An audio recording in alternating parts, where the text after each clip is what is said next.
මම දැනගෙන හිටියා මේ පාර්ලිමේන්තුවට නම් කරන්නට ඉස්සෙල්ලා ද්‍රවිඩ සන්ධානයේ මේ පාර්ලිමේන්තු සභාවට සහභාගී වෙන්නේ නැහැ කියලා. මට කියලා තිබුණා. ඒ නිසා පත් කරාන් පස්සේ මම කිව්වා ඇත්ත වශයෙන්ම ඕන එකක් කරන්න. නොගියත් කමන්නේ. මොකද දැන් මෙතන සිදුවෙන්නේ සුමන්දිරන් මම දැන් ද්‍රවිඩ සන්ධානය ප්‍රකාශ කළා තියෙනවා. ඒගොල්ලෝ මේක පිළිගන්නේ නැහැ කියලා. ඒක හොඳයි.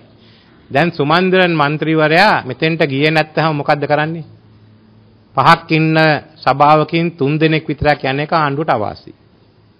එහෙනම් ජනාධිපතිට සිදු වෙන්නේ 41 ආයන්න වගන්තියේ 7 වෙනි උපවගන්තිය යටතේ සුමන්දිරන්ව අයින් කරන්න. ඊටාම හොඳයි.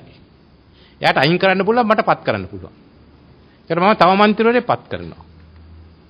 ඒකට ඒ മന്ത്രിවරයාත් එයාට ඉවත් කරන්න සිදු වෙනවා. මම තව එක්කෙනෙක් පත් කරනවා. ඒකත් අපි එයාට ඉවත් කරන්න සිදු වෙනවා. රනිල් පත් කරනවා මහින්ද ඉවත් කරනවා. කවුරු හරි ඉවත් වුණොත් ඉල්ලාස් වුණොත් මම තව එක්කෙනෙක් පත් කරනවා. ඉතින් අර මේ සංශෝධනය ගැන හොඳ හිතෙන්නේ නෙමෙයි. මේ සතියක් කල් දුන්නේ අපිව හිර කරන්න. දැන් මේ සංශෝධනය ඇතුලේ මම ආණ්ඩුව හිර කළා තියෙන්නේ. මම විශේෂයෙන් මේක ප්‍රකාශ කරන්නේ මේ ගැන ප්‍රකාශ කීපයක් ගිහින් තුනේ ඊයින් පස්සේ අද දෙරණේ කියලා තියෙනවා TNA rejects Ranil's nomination.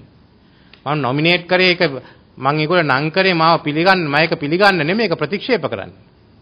ඒක පිළිගන්නවා ඒක කියලා දැනගෙන